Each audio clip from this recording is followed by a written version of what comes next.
welcome to episode 171 of The Pitcher or the Hitter, the podcast by the M-SABR Dynasty League for the M-SABR Dynasty League. I am Cam, And I'm Sahil.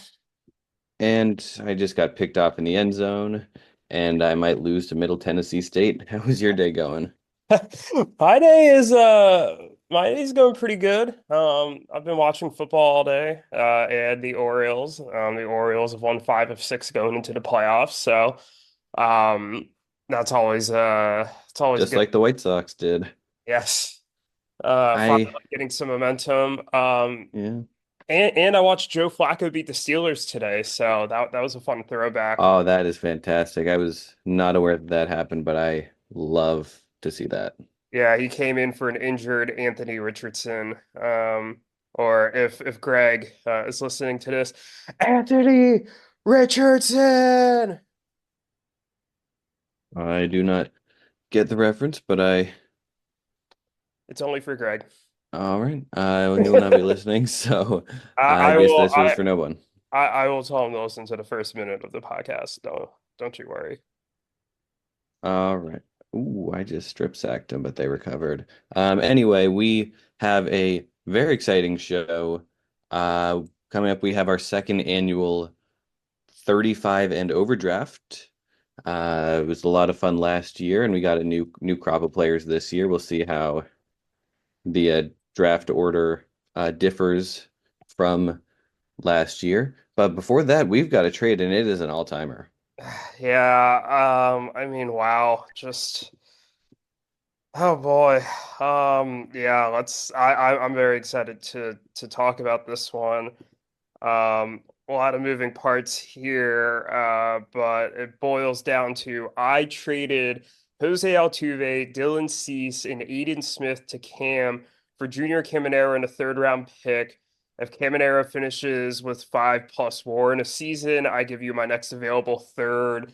The first five times that he does it, and similarly, if Cease finishes a season top five in the Cy Young voting, you send me a third the next or the first five times this happens or the next five times it happens I should say because he's already won a Cy Young previously or he's already finished in the top five of the Cy Young previously but wow I'm really curious to hear your thoughts first so why don't you take it away. Yeah, so first and foremost, could you imagine, and I said this to you already, could you imagine in 2019 I trade you the number one prospect in baseball? That would have been ludicrous, but that No. happened.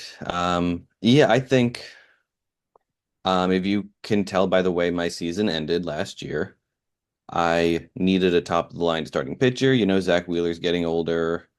Um, uh, my season, or I was not trusting my guys and it came back to hurt me, but then I kind of started to trust my guys and it also hurt me once they started pitching less good. Regardless, I needed another starting pitcher. I locked in on Logan Gilbert. That was my guy. He was going to be the guy I go out and get. As it turns out, Alex kind of changed his mind on offering him. Um, but I kind of identified, I've got the number one prospect in baseball. I don't necessarily need him in my lineup. As good as he is to have, like he's not filling a hole necessarily. I can go out and trade him. I need to get aggressive. This is year six of my dynasty, or year, not my dynasty, year six of my competitive window, and I have one final strip to show for it. I need to get aggressive. And I kind of identified quickly that if I want to get a top tier guy, this is the price I'm gonna have to pay. And I was kind of, in the past and like trying to get Julio or trying to get other guys, I had been willing to trade away Caminero or James Wood. Um, and so it's not necessarily new to me, but there was just a sense of urgency that wasn't there uh, prior to this offseason. And then I was kind of talking to you about it, and we kind of identified Dylan Cease as someone who we were interested in. I had also considered Jared Jones, but I really figured I would rather have a guy who's going to be good this year and next year than someone who, Jared Jones struggled down the stretch. I and while I think he may be the better dynasty asset than Cease, I think I trust Cease more this year, next year. And I've reached the point where I don't care too much about 2028. Uh, I need to win now. I need to win as soon as possible, as much as possible, as soon as possible. Dylan Cease is a top 15 starting pitcher. That's what I wanted out of this. I think, dynasty asset wise, he's not that far off. He's kind of a fairly reasonably similar asset in terms of a lot of like dynasty lists to Junior Caminero. I I like the stuff a lot. He's maybe wasn't as good down the stretch as he was at the start of the season, but he's still a really solid pitcher. And then Jose Altuve, he was a piece that I've been kind of trying to get from you for a while. Obviously, I'm not expecting to get classic Altuve, but he this year in a quote unquote down year, he had a 127 WRC plus, which I mean, sure, it wasn't the 155, 164 that we saw from him the previous couple of years, but it's still one of the best. Um, Still makes him one of the best second basemen in the league. In fact, he's third in WRC plus among second, or no, third in WAR among second basemen, second in WRC plus among second basemen. And I've already got the number three guy. Did you know Brendan Donovan was third in WRC plus among qualified second basemen? I did not. No, I didn't either till right this second. And Jonathan India was sixth. But I think Jose Altuve is a clear step up. And even if he continues to decline a little bit, which of course he will, he's 34. Um, I still think he's, going to be an elite asset for at least the next 2 years, and that's what I care about at this point. Um, I'll talk Aiden Smith. He's a back of the top 100 prospect in my mind, and I think that feels very fair to me. He's 20. He was crushing single A for the Mariners, and then was traded to the Rays and has been even better. Um, with a lower BABIP even. So I like that. I think he's a guy that the Rays could turn into a starting outfielder sometime down the line, and maybe kind of right as say Altuve is becoming less rosterable of a guy, so he can maybe even step into my lineup at that point in 2 years. And as far as Caminero goes, I mean, obviously it's hard to get rid of the number one prospect in baseball. Looking at past deals for Tatis when he was the number one prospect or when Wander Franco was the number one prospect, this is a better return than either of those guys ever got. So that's what made me feel better. I mean, we love to, dream on Caminero, but this is a better return than precedent in the league has shown. So I feel good about that. And, Caminero, he's not going to walk a ton, despite, his last name being Spanish for Walker. He's gonna be like a 35 home run, 330 on base percentage guy, which is fine, but those aren't the guys I love. There's some risk in the profile. Fun fact, he was born on my fifth birthday. Um, so that is kind of exciting. I vividly remember my fifth birthday, and Junior Caminero, um, somewhere in the DR, was being born that day. So I found that interesting. There's risk in these young guys, as you're always saying. I also think you're going to flip him. Um, you know, he was a average hitter in the majors at the age of 20, so I think there's a lot to dream on there. Um, sure, he didn't hit the ground running like an Acuna or a Soto did, but he had an average major league season at the age of 20, um, which, um, is really exciting. There's a lot of room for growth there. At the same time, I'm not focusing on that. I'm focusing on what I got, and I feel very happy about what I got. And I guess one last thing you always talk about, and people always talk about, oh, you got uh you got this guy, you got Junior Caminero for Jake Berger. And sure, in the long run, if you kind of look at your trade tree, you did. But at the same time, I can say, hey, I got Dylan Cease and Jose Altuve for free because I picked Junior Caminero up for free. I feel confident about my ability to get the next Junior Caminero for free, even though I think maybe the rest of the league has caught up to me a little bit in that regard. Particularly Alex. Alex is great at picking up guys like that. But, you know, I um I picked up Anthony Volpe for free. I picked up Junior Caminero for free. I'll um looking at my farm system now. My top guys. And it's a little bit hard. I don't have a super elite guy anymore like I've always had. Um, but like, Michael Arroyo, Emil Morales are top 50-ish guys. I got them for free. Um, a lot of my top guys are kind of through the draft now. Brock Wilson, Cole Emerson. But like, I like Jefferson Rojas. I like Demetrio Crisantes. They're guys I picked up for free. And I think that this is something that I needed to do.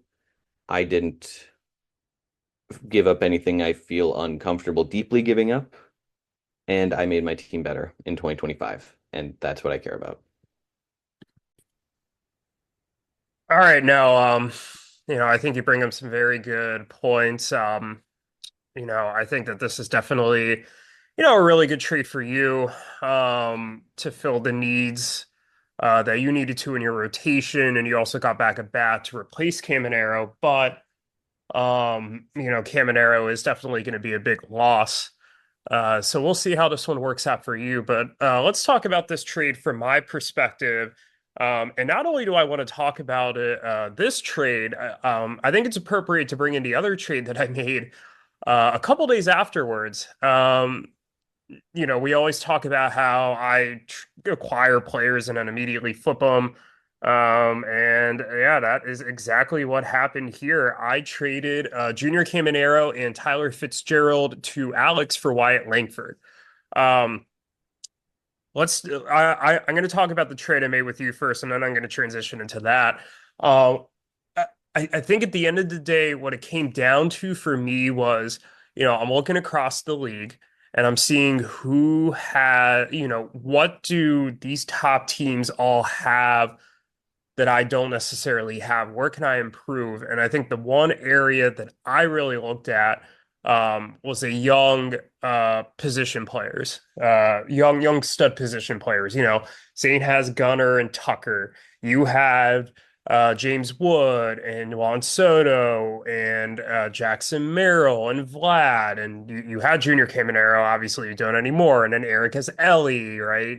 He has William Contreras. So, I have Tatis who, I mean, I love Tatis, don't get me wrong, but a lot of my top bats were getting older. I'm thinking like Betts, Freeman, Altuve before I traded him, Trey Turner, Christian Yelich. So, I thought it was time to inject a little more youth into the team. And, in order to do that, you have to give up, a lot. And in the case of Dylan Cease, I mean, he had a fantastic season. There's nothing to take away from his season, but my concern with him is that he's never really put together two consecutive seasons that I'm like, this is like ace level production.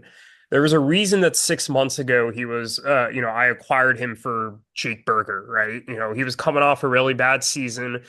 And while I think there are places where I could look at and be like, hey, he made some tangible changes this year. He's someone who I think could very easily, just revert back to a worse version of himself. And I don't think it would take too much, for that to happen. I mean, he had a 309 walk per nine this year. That was by far a career high. The 3 seasons before that were 369, 382, 402. If that number starts to creep back up, the walk rate does. Coupled with the fact that his K rate has dropped each of the past 4 years.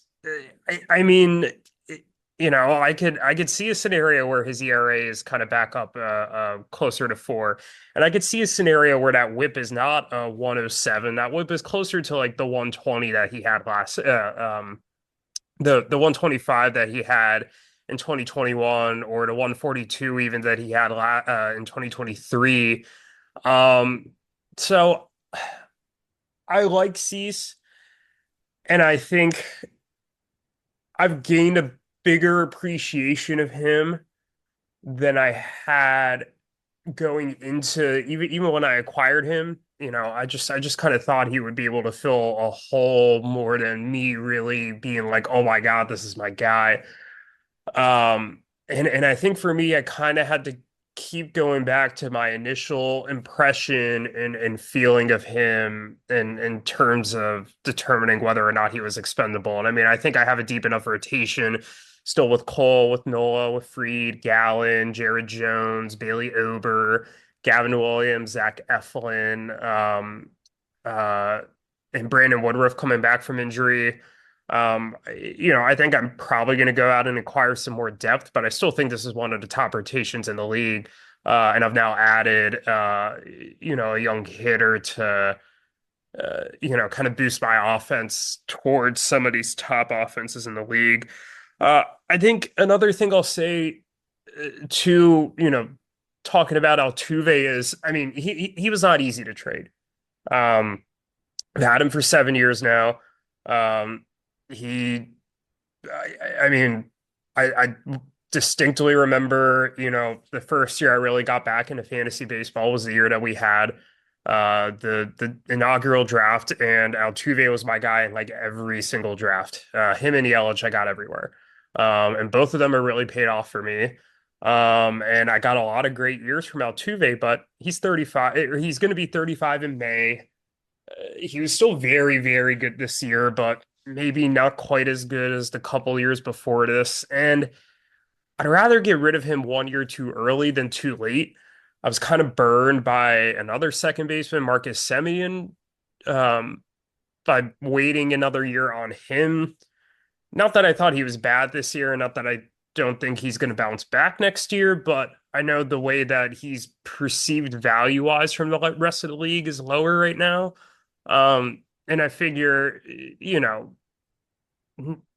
might as well just get out of under him now. Worst case scenario, he gives you another elite year or two, and maybe I'll be a little annoyed by that. But if Wyatt or if uh you know Wyatt Langford, because I'll bring in that trade now. If Wyatt Langford does what I want him to, it's going to be irrelevant.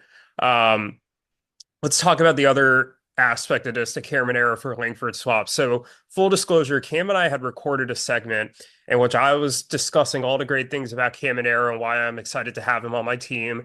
And then, literally less than 24 hours later, I made the trade.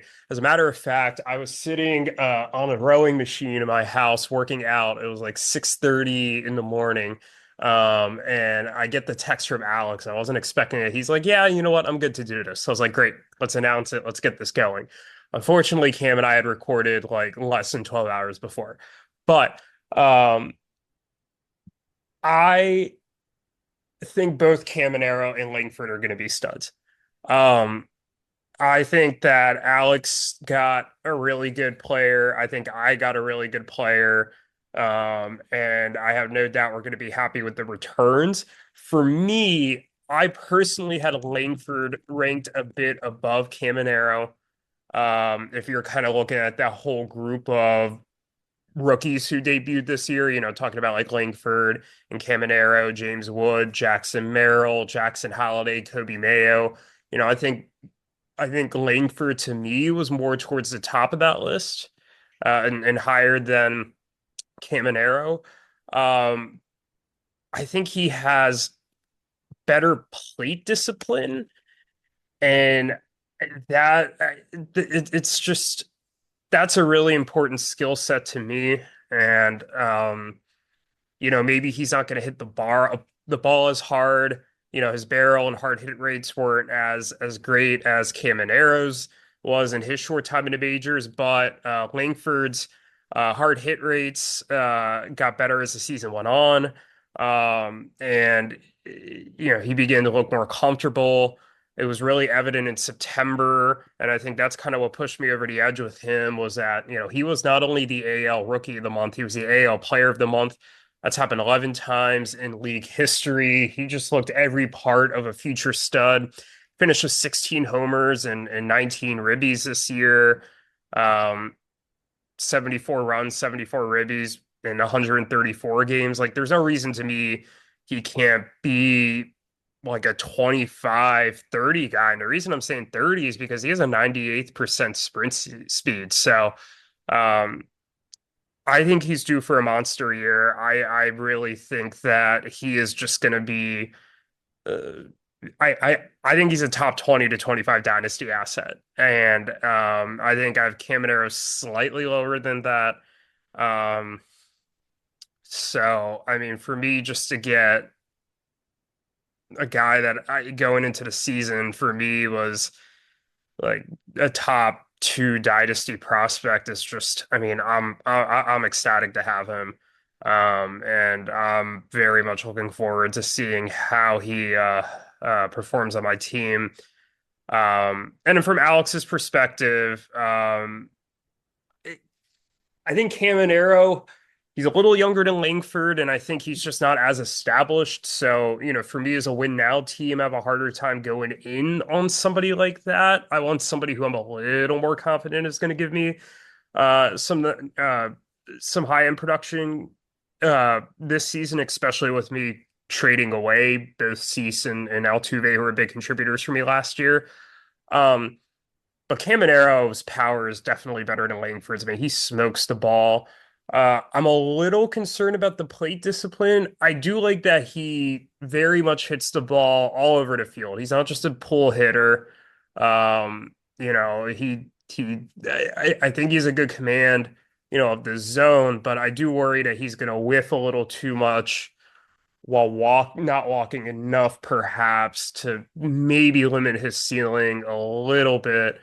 And I just, I feel more comfortable in Langford's floor and also his ceiling. So, but I think Alex got a really good one, and obviously you agree because you were very high on Caminero and got quite a bit to give him up. I also don't think Tyler Fitzgerald is nothing. I know his season was uh, a little BABIP fueled and the K rate's high, but I think there could be something there, and I think it's a little nice bonus piece for Alex, although I'm not really going to miss him. I just picked him up to trade him. So I'll let you talk. Yeah, I don't have a whole lot more to say. I guess, yeah, to get to your point, and I don't remember if this was something I've mentioned already in the pre-recorded segment or not, but we definitely both traded from a position of something we have a lot of to get something that we really needed in our original trade. You having a lot of starting pitchers and a lot of second basemen, but needing a young position player, and me having a lot of young position players and needing a starting pitcher, and to a lesser extent a second baseman, but especially a starting pitcher. As for your next trade, I was definitely surprised. I personally would have had Caminero valued higher than Langford, but I was unaware of Langford in September. I was not tuned at all in with the September Texas Rangers. I was thinking Langford was kind of a still with a lot of potential, but having like a 90 WRC plus season. But no, he really had a fantastic September and kind of um, showed what we were hoping to see from him. And he's still a rookie. He's uh, 22 years old, about to turn 23. So he's a good piece to have. I certainly get that, even if I maybe would have taken Alex's side of the deal. I certainly get where you're coming from with it. Um, and yeah, Tyler Fitzgerald is definitely someone that makes sense for Alex to gamble on. for free if he had a fantastic season that I was aware of for some reason, but or at least a very great stretch in the middle. So he could, if he turns into say a regular in that Giants lineup, he could be a very valuable addition to that trade. Overall, though, I think you really got what you wanted out of it, and there's three teams involved that feel like they got what they wanted, maybe.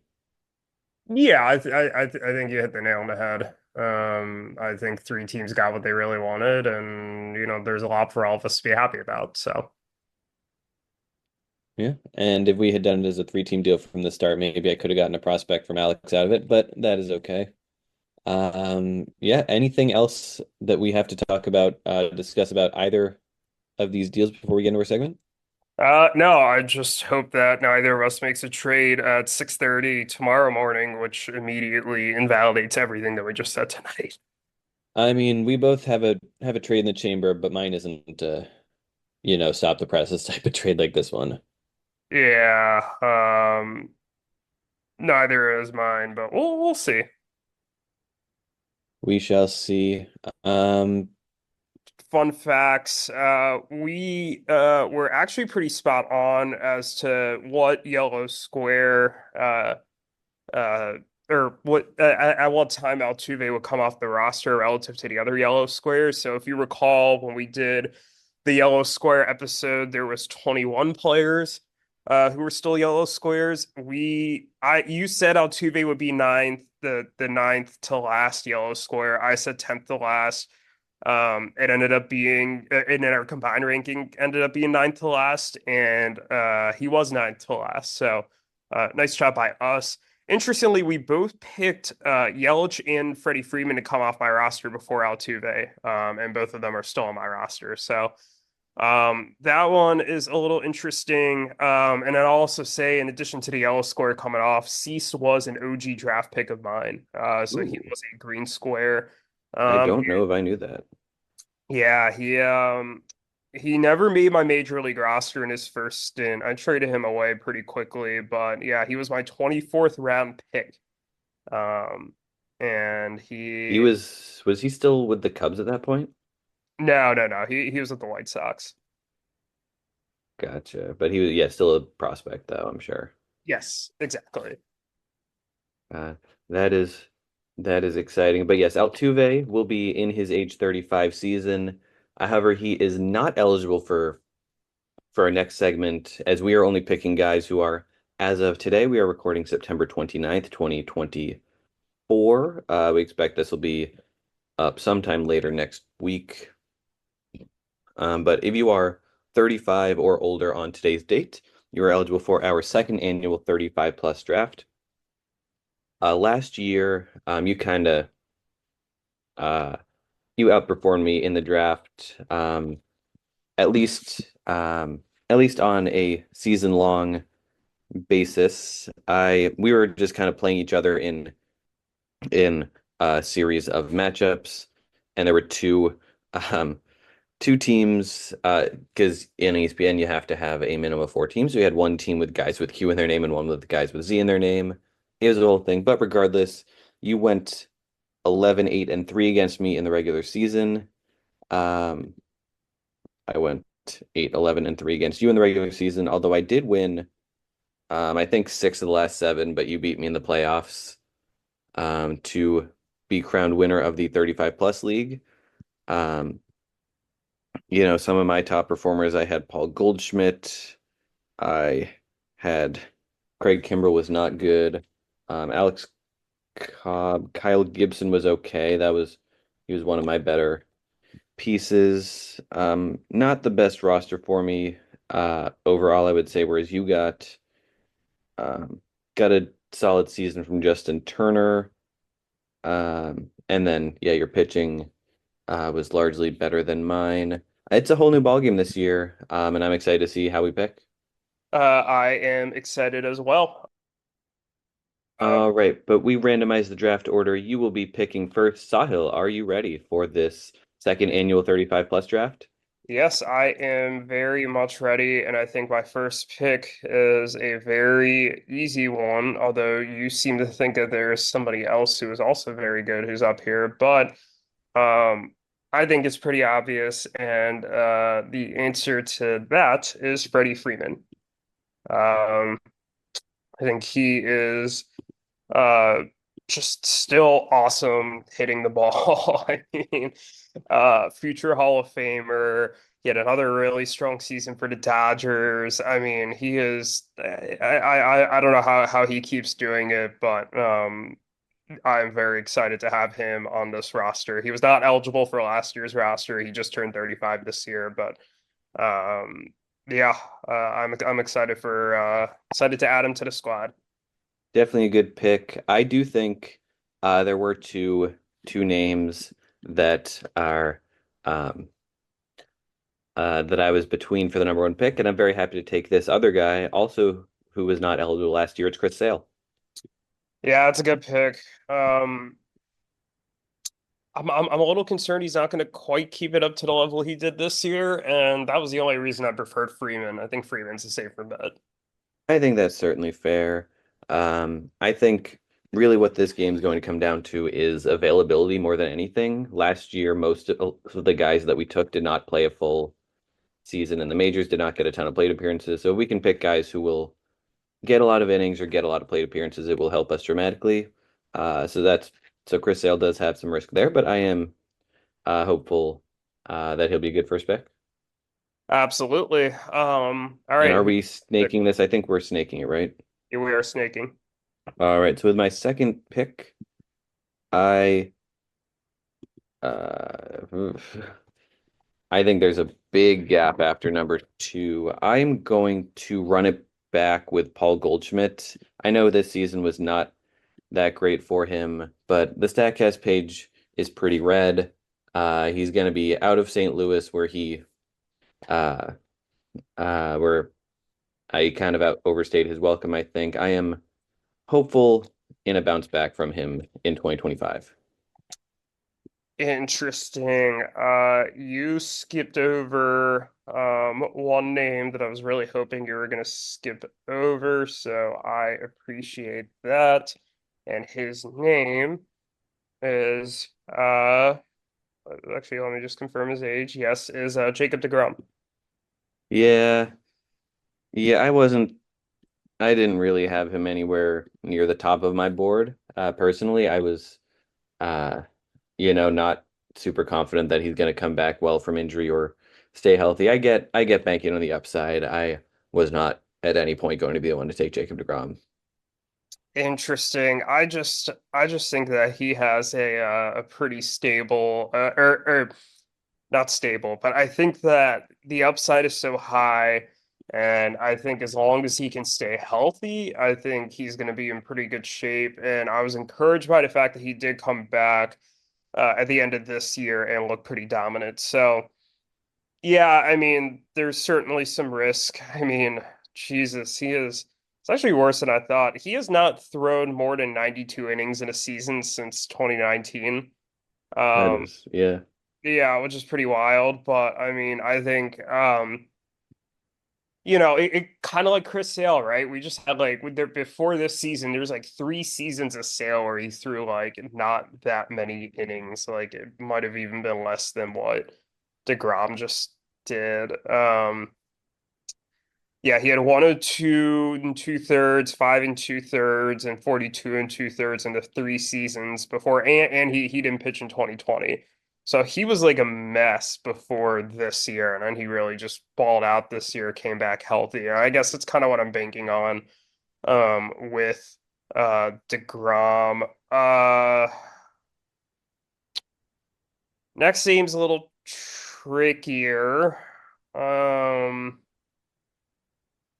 some of the guys that we really kind of banked on last year, I feel like didn't quite show out the way we maybe expected them to.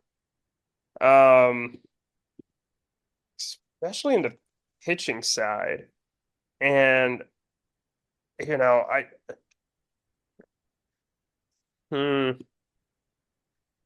You know, if we're talking availability on the pitching side, one guy who's been consistently available, even if he wasn't as sharp this year as he was the year before, was Chris Bassett.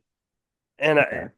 I think he's a pretty good compliment to DeGrom in the sense that like, hey, even if DeGrom only gives me 100 innings, if they're dominant, like I could backfill somebody other stats with Bassett. So give me Chris Bassett and DeGrom as kind of the 1-2 punch atop my rotation. Okay, that's a pretty solid group. Yeah, I definitely had Chris Bassett as one of my first picks. I will be with my third pick taking a guy who's just been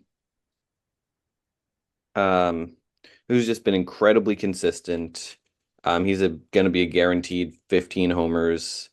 Had even a better season uh this past year than he's had in a while. He's 38. It's Carlos Santana. Damn it. Yeah, that's a great pick. Yeah, Uh, I feel like he's, even at 38, he's walking 10% of the time. He has never walked less than 10% of the time in any season. Um, so he's, I like what I've seen from him. He finished this year with a 114 WRC plus, and hopefully he can keep this up for another season. well said. Um, what are our categories? Are they the same as their dynasty categories? Same as dynasty categories, yeah. Okay. Um, And I get one more, yeah. and I I'm gonna look at something real quick. Um, You know what? I'm going to try to win saves right here. Kirby Yates had a fantastic season, and hopefully he can get some more saves with Texas next year. Yeah, that was the name I was just I just had in front of me that I was looking at. So that's a great pick. Um, hmm. All right. I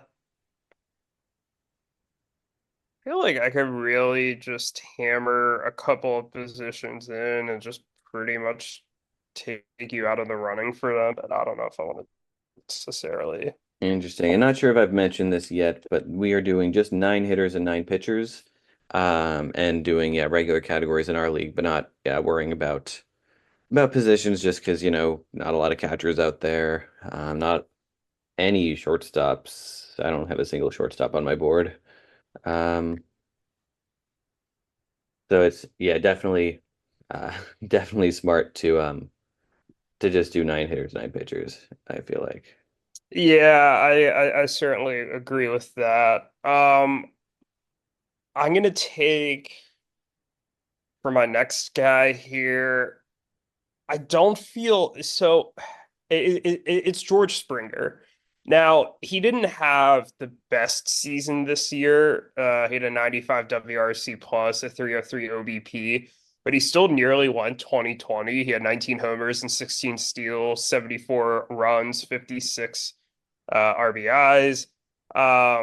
And he after a slow start, kind of picked it up towards the end of the season a bit. So I, I'm kind of hoping for a little bit of a bounce back from him, and I think what he lacks some of the stability that I think you're going to get from Carlos Santana, but I think he has a little more upside. Um, and then uh, what I also want to do here is kind of hammer down uh the pitching a little more. I think. Let me check one thing before I pick my next player. Mm, maybe I don't want to hammer pitching with my next pick. Do I want to hammer this position?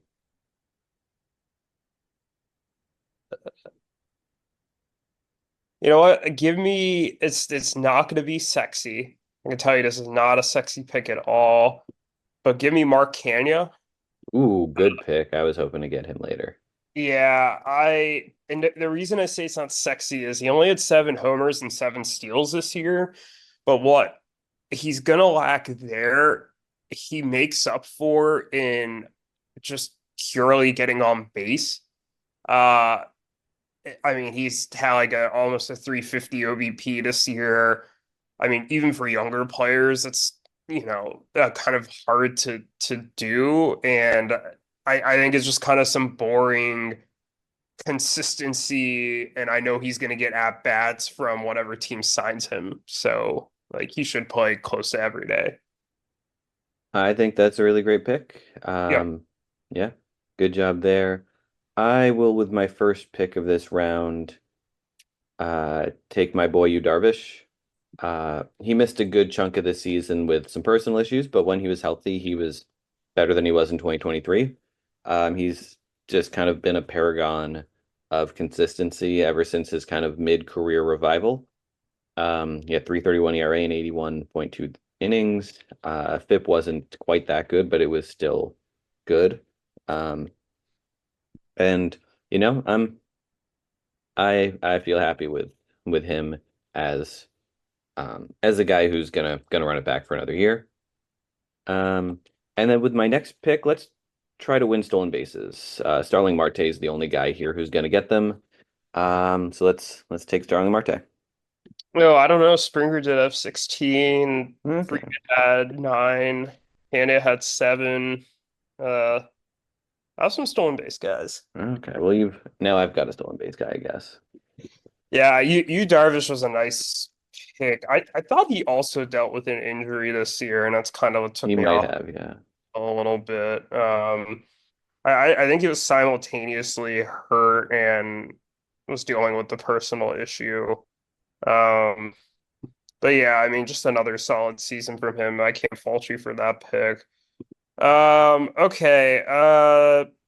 Give me you made 2 picks, right? Yeah. Okay. Um, okay. I'm gonna take with my next couple of picks here, or at least this next pick, a pitcher. I'm gonna take Merrill Kelly. Good Um, pick. yeah, he only threw 73 innings this year, but did it with a 4.03 ERA. He was coming off of 2 really good seasons before that. And he had been able to stay pretty healthy before that. I don't think he's going to be quite as good as he was in 2023. But I think if he can kind of put up the numbers he did in 20, somewhere between 2022 and what he did this year, I think he's going to be in pretty good shape. Um, and then it becomes a little trickier. Um, man, some of these hitters just kind of concern me. I'm not looking at some of these guys thinking like, oh my God, they're great. I need to have them. I mean, that's how it was last year too. There was one obvious choice at the top, and it was Paul Goldschmidt, and he wasn't even good last year after that, after all that. Yeah. Give me Justin Turner. Um, That's who I wanted. another really good season. Maybe not quite as good as that Boston year. I think he had half as many home runs as he did that Boston year, but he still had a 353 OBP. Um, he DH, played some first base, somehow got 6 games in and at third base.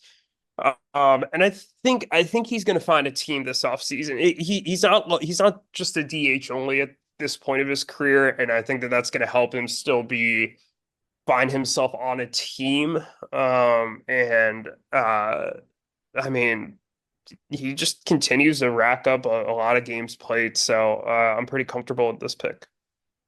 All right. Smart pick there. Was that your first one or your second one? That was my second. I picked Merrill Kelly the first one, so Gotcha. All you're right. up. I will make extra sure you don't take saves from me any week and get Kenley Jansen. Uh, he's leaving Boston. Not sure where he's going to end up, but he had a solid season once again. I think he can get some saves or at the very least some holds somewhere, whether it be Los Angeles or some bullpen needy team. And for my second pick, I'm just going to look at a couple guys quickly. Let's take another consistent guy. Donovan Solano is going to get between 300 and 500 plate appearances every year and post a 110 WRC plus every year.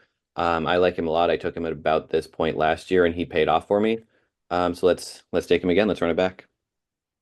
Interesting. Okay. Well, since you are going kind of bullpen heavy here, I'm gonna fire back a little bit,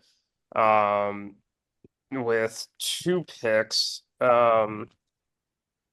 And let me just confirm before I take them. Uh, uh, the first one will be Chris Martin. I Uh, remember last year you sniped me on Chris Martin. yeah, and he had an even better season this year. It's weird. He you could argue he pitched better this year than he did last year, but the ERA was higher. He had a 3.53 ERA this year, but he was like second in line behind Kenley for saves most of the year. And there's no way Kenley's coming back to Boston. I wouldn't be surprised if they hand Martin the job at least to start the season. And at the very least, I think he's going to be a pretty consistent back of the bullpen guy for them. I can't imagine that, barring him just completely falling off, that even if he's just kind of an average reliever, I think is gonna get a lot of holds. So, or saves. So, I like that. And then the other guy I'm gonna go with, is Ryan. I don't think he's You cut out back for a in. second. Who was that? Right, or I'm gonna take Ryan Presley. Hmm. Um, I don't think he's gonna be back in Houston, although it wouldn't totally surprise me if he's back in Houston. Uh, and if he's not back in Houston, I could see him getting saved somewhere else, or he's just an elite setup man. So you know, it, I any way to kind of fire back on the saves holds front. All right, definitely an interesting strategy there. I hmm. It gets tough. There's not a ton of attractive names. I do have a couple of picks for my next round, but I'm just hoping you don't snipe me on them. Not a ton.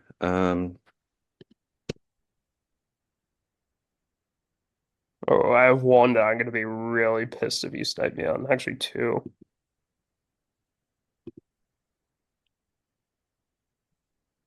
or maybe just one. Oof. How about um, I feel like I need another starting pitcher, and Charlie Morton was surprisingly good down the stretch, even after I cut him in the Dynasty League. Let's hope he doesn't retire, and I will take Charlie Morton. And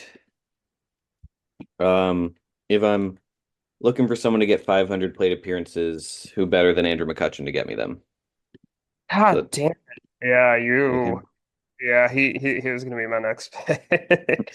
For that exact reason, is gonna give you 500 good plate appearances, and you know that the Watson Calls are gonna re-sign him to Pirates. So, Let's um, go. What's some calls? the Watson Calls, the Pittsburgh Watson Calls. If Bob Nutting is looking for new merchandise to sell to make money, you should just change your name to the Watson Called. Um, but all right. Since you suck, I gotta go and pick somebody else. Um,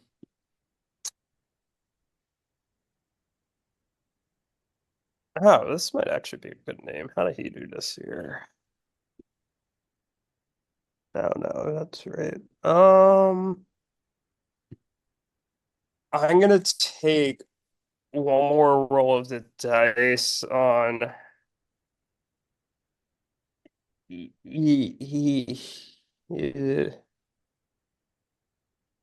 that doesn't sound confident to me. This is such a depressing list of players. It's sad how like all of these guys too, when we started the league, were very much in the prime of their careers. Yeah, I mean, look at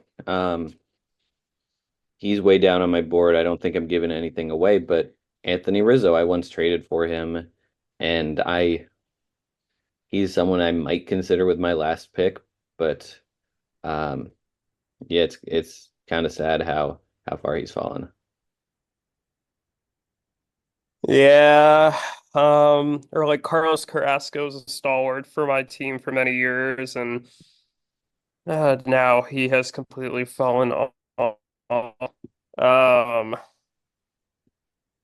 give me if we're talking about boring consistency, I mean, give me Jose Quintana. Oh, that's who I Uh, wanted. yeah, last four seasons have very much just been boring consistency. Uh, Sub four ERAs each of the last 3 years. It's never going to be the most exciting, but I mean he's going to do it. And then, oh God, um, give me. Let's see how he finished the season first. Give me Daniel Hudson. 10 saves on the season. This bounce back season for the Dodgers. There's gonna definitely be some team that signs him in the offseason to uh pitch in a high leverage role, whether it's maybe a losing team to be their closer or a better team to be a holds guy. So yeah, sure. Yeah, no, not a bad pick there. Um, we're talking boring consistency in the rotation, and over the last couple years, no one's filled that role more than Kyle Gibson. Ooh, Um, nice. yeah, Kyle Gibson's recently 35, a guy who was not eligible for this last year. Had a, oh, actually, no, he was eligible last year, just no one took him. Had a better season than he did in Baltimore in 2023. We'll see what he gets me. Um, and with my second pick, um, Miguel Rojas had a better season than I thought he did. He was kind of dead in the water after 2023, but he came back, put up a 111 WRC plus, and um, 337 OBP, hit 383, didn't strike out. He might have another couple good seasons left in the tank. Good pick. Um, my turn. Yes, indeed. Give me Tommy Pham. This wasn't as strong of a season as last season was, where he had a 16 homer, 22 stolen base season with a solid OBP. Homer and RBI number, or Homer and stolen base numbers were down this year, and the OBP was not as solid. But I'm pretty confident he's going to find a team to be like a fourth outfielder on and rack up like 400 at bats. It's not going to be sexy, but again, the name of the game here is just getting at bats in the first place. And then, uh, man, if we had done this like 2 weeks earlier, I'm willing to bet one of us would have picked Charlie Blackman, but Yeah, we I can't. certainly would have considered him. Yeah, yeah, we took him in last year's draft. Uh, There's one guy I consider, but I don't know who would actually want to roster him next year. Not that I would, but going down to Craig Kimbrell route again would be kind of funny. It would be painful, but it would be funny. I feel free. Go right ahead and take Craig Kimbrell. Yeah, no, I'm sure you would like that. Now, ooh, this was a name I was considering earlier but forgot about, but I kind of feel like taking a risk here. Give me Liam Hendricks. Ooh, he was not on my board. Yeah, I think this league kind of in my pitcher picks, right? Maybe if it's not Chris Martin, maybe Liam Hendricks is the one closing next year. I think he's finally healthy. He was throwing minor league games, I believe, before the season ended. Maybe he won't be as sharp, but with the eighth pitcher spot, I can be a little bold, I think. All right. Fair enough. Am I up? Yep. All right. You're going heavy on the bullpen. I am going to hope that David Robertson signs with the team in the offseason. He had another good year, this time in Texas. He has played for a whole lot of teams in his career. Um, he's gonna be 40 um, just after opening day, but I think he's got another good season. His Army had a 2.63 FIP this past year, so David Robertson will be my first pick, son of David Roberts. Um, and with my next pick, how about JD Martinez? He wasn't as good this year as he was in his kind of bounce back year with the Dodgers, um, but he played in 118 or 119 games, had a 107 WRC plus. Let's see what JD Martinez can do. Yeah, I considered him, but my that was the player I alluded to where I was like, I don't know who's gonna sign him because he's a DH only at this point. Yeah, fair enough. Maybe the Mets bring him back. I certainly get the concern, but it's late rounds. Yeah, yeah, I get that. But yeah, because I know at least one of the guys we drafted last year just did not sign with a team. Um, Good question. Yeah, it might have been. Was it a hitter or a pitcher? uh, don't. I Oh, think it was a it hitter. might have been Evan Longoria. Well, actually, multiple then because it was Longoria didn't, and Michael Brantley didn't. He ended up retiring. I don't know if Young Gomes actually played for anybody last year. I'm not sure. Or just here. Oh, and Brandon Belt did not. A lot of names that were taken by me, it seems.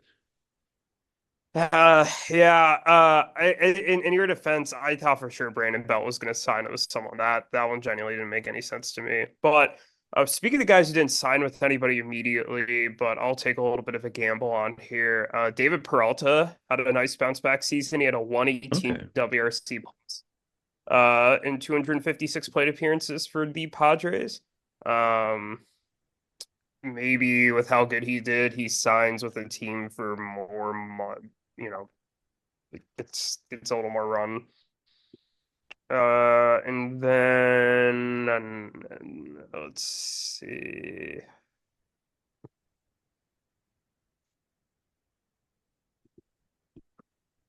I have one guy in mind, but it just feels very meh. Uh, Man, there are just no good hitters. I think if I've learned one thing for next year's draft, it's just get all these hitters early. We'll see if either of us learn anything. I doubt it. I highly doubt we'll actually learn anything. But oh God, this is so bad. Watch there just be some awesome hitter that I haven't thought of, but you have. I'm gonna be so pissed. I don't think there's anyone awesome there. I have my eyes on someone, but Fuck it, I'll take it. Give me Whit Merrifield. ooh, Um, he bounced back a bit with Atlanta. Maybe he ends up like, and he was like, he had 11 homers, 26 steals, like playing a kind of a decent multi-position role with the Blue Jays a year before that.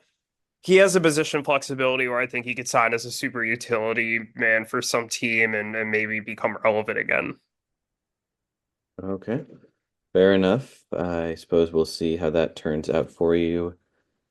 I have been staring at this name for a while. Um, let's take Travis d'Arnaud. Um, he's kind of been able to remain relevant for a while. He had a 103 WRC plus this year. With Atlanta, he's kind of consistently getting a fair number of plate appearances. I think whether with Atlanta or someone else, will kind of continue to get plate appearances this coming season. And with my second pick, it's hard. How about Lance Lynn? He had a bit of a bounce back season this year with the Cardinals. They went after all these mid, to use that word correctly, mid older starting pitchers, and it kind of ended up being mid for them. Like Kyle Gibson was okay, Lance Lynn was okay. Um, let's see if he's got one more year in that arm. Uh, uh, uh, give me, um, give me Max Scherzer. Uh, I'll gamble on him getting healthy and bouncing back. And then uh give me okay. Uh I don't know. Give me Jason Hayward. He seems to land on his feet with a contending team and rack up babies. All right, I have one hitter and one pitcher left.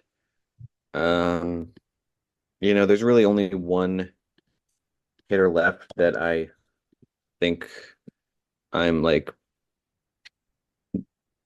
no, I think he's boring. Let's run Anthony Rizzo. I know I said I wouldn't. Um, maybe there's one good year left in his bad. The other guy I was thinking was Kevin Pillar, but that's less fun than taking Anthony Rizzo. Oh, Um, Pilar also announced that he's going to retire after the year. So oh, well, glad I took Anthony Rizzo instead of Kevin Pillar. yeah. Um, and my final pick is going to be a pitcher. I've got two that I'm between. Okay, you took five starters and four relievers. I've got five starters and three relievers. So I will match you here and take a reliever with my last pick. It's going to be Blake Trinan, who had a really solid year, actually. 193 ERA, 0.943 WHIP. He didn't pitch at all in 2023. He might have had Tommy John or something because he only pitched a little bit in 2022, but had a good bounce back season. Let's see if he lands somewhere and pitches well. I like that. I was gonna take Oh, you've got one hitter left. That's right. yeah, yeah. I was gonna take what's his face, Rizzo, just purely because there were no other options, but you sniped me there. I don't have a single hitter remaining on my board, so good luck. Yeah, me neither. I mean, there are guys who played in the majors this year. I just don't think that they're gonna like seriously play in the majors next year.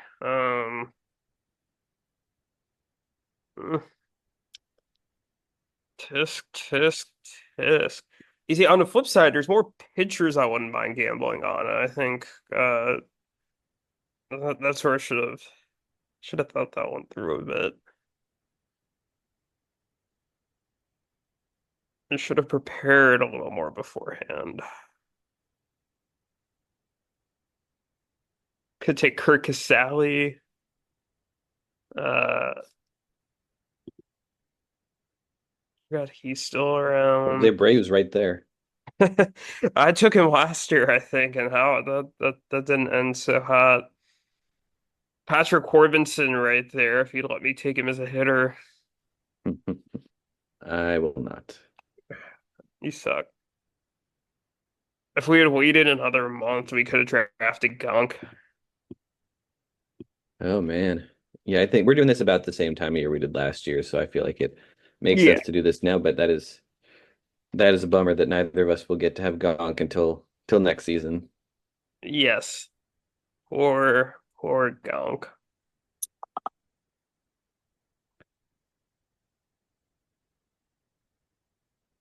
Am I gonna really have to take this guy? Oh God, I think I mean, there was literally like nobody. I see one name who would be about as good of a pick as Anthony Rizzo was. Um, I think I know who it is, and I just want to search up how he did this year before actually committing to that. But I doubt it was anything good. Mm, it was better than I would have expected. I think we're looking at the same guy. Just take him. Is it Bender? What? Was It's Matt not Matt Carpenter? Carpenter, actually, but feel free to take Matt Carpenter. Uh, that now I don't want to take Matt Carpenter. Okay. Well, there's one other guy I was looking at. Just let me pull up the stats and I'll pick between the two. By the way, Yan Gomes did have 96 plate appearances with the Cubs this year and had a 16 WRC plus. Just give me Matt Carpenter. The other guy I was considering was Yuli Gurriel. But he had Okay. like a third of the plate appearances that um Carpenter had this year. Now, Okay. The guy I was thinking of was Yasmani Grandal. uh, uh, I mean, at least I think there's a little upside in Carpenter's bat. I think Grandal's just kind of cooked. Remember the year Carpenter? I just pulled up his Fangraphs page. He had a 216 WRC plus in 2022 and like 150 some at bats. Like he Yeah, was I somehow was the one who owned him, not Eric. That feels very, very Eric of a hot stretch to go on, but I somehow was the one who had him. That's really weird. I would not have predicted that. Mm. But yeah, I think he got hurt kind of towards the end of that year and all his power was sapped. Yeah, and then he signed like a 2-year deal with the Padres after that, or maybe it's a 1-year deal, and it just wasn't as good. And then had a mediocre year for the Cardinals this year. But uh, Yeah. Um, I did think that the Matt Carpenter revival was interesting, something that, if he wasn't on my fantasy team, I would have been super annoyed by, um, but was interesting nonetheless. Yeah, do you decent pick. So, do you um, remember? But before we go here, and before we get off of Matt Carpenter here, do you remember the first Matt Carpenter trade in league history? I absolutely don't. Doozy.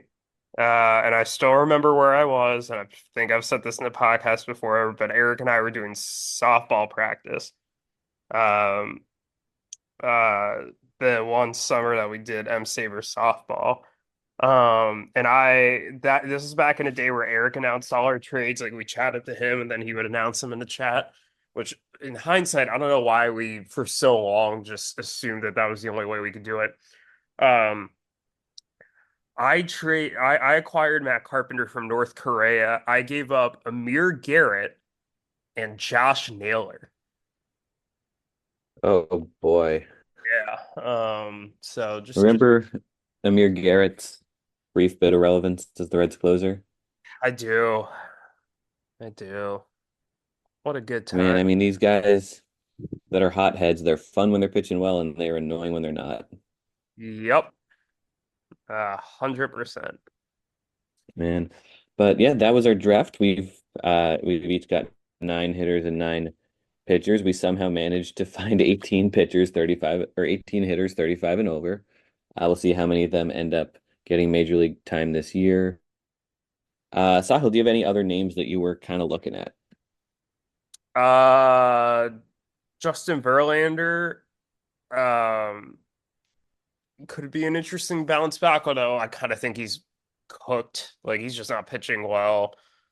Um, Rich Hill's always a fun name. He somehow finds a way into a roster every year. Ditto with Johnny Cueto, but I wasn't realistically going to draft either of them. Marty Maldonado would have been fun. I think one of us drafted Paulo Espino last year. Uh, Ooh, I don't remember that, but that he is uh damn yeah, legend. nobody did draft him. I don't know why I thought you drafted him last year, but yeah, I thought maybe for the legend aspect. Luis Garcia is maybe a decent reliever next year. Ryan Brazier, same thing. Uh, I kept thinking that Lucas Lecky was Lucas Ursig for some reason. Um, and it kept throwing me off. Adam Ottavino maybe gets some holds next year. I can't think of anybody else. So if you have anybody Yeah, if I had else, a 10th pick for pitchers, I would have taken Miles Michaelis as my next guy. that's a Um, he would have been fine. Uh, that's about it. The world is Chapman is out there. Um, the only other hitters really that got even 40 plate appearances here. The only remaining one that we haven't mentioned is DJ LeMahieu, who had over 200, but with a WRC plus in the 50s. So yeah, slim pickings there. I think we kind of took the best guys. I don't think we missed anyone. no. I this is pretty slim pickings. I'd say for next year, getting some more fun names. The likes of the previously mentioned Jose Altuve, um, Gonk, uh, Albert Suarez, if he has another good year. He was 6 days away from being eligible for this list. Danny Coulombe was 25 days away. Sonny Gray, if we had done this next month. Seth Lugo, uh, Raisel Iglesias, uh, be eligible. Jose Iglesias. And Sal Perez, will be eligible next year. All right. Well, I just had a pizza delivered that just arrived, so I think I'm ready to call it an episode unless there's anything else. Nope. Nothing else. Go enjoy your pizza, good sir. Thank you so much. It's from a Detroit style pizza place that I drove by the other day in Boston and I decided to get it delivered. So we're gonna see how good it is. Nice. Well, I hope you and Lexi enjoy it. She is out, so it is just me tonight enjoying my pizza alone. Talk to you next time though. Yep. I'll see ya. Los carros son mi delirio, elegantes preferidos para seguir ruleteando. No soy muy de perfil bajo, pero no ando de malandro. La elegancia y porte fino distinguen bien al muchacho. This podcast is good.